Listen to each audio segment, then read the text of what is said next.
pronto eres grande hoy.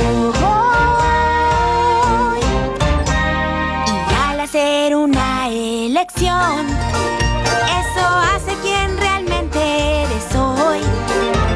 Tus recuerdos vamos a ir a visitar y ver que tu pasado dirá. ¡Ay, mira lo linda que eras! Parece que no estabas muy molesta por el día de la fogata.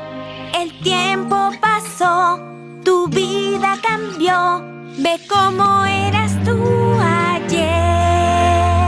Lo que aquí verás te va a mostrar cómo eras tú en realidad.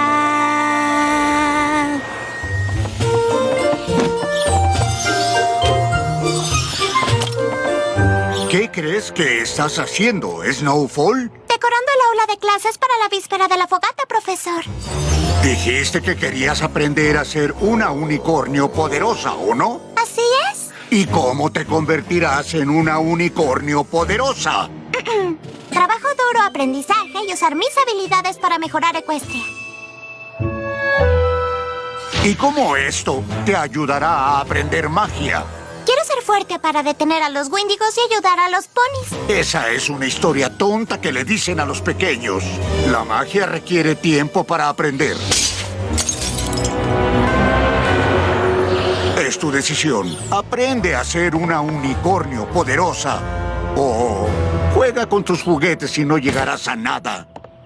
Algo pasó. Alguien te hirió sola y sin saber qué hacer. Triste estabas, solo pensabas y ese pensamiento te cambió. Y fue el instante aunque no lo sabías. Construiste muros para no llorar, convirtiéndote en quien ya eres hoy. Y el hechizo que ahora dirás por tu pasado está.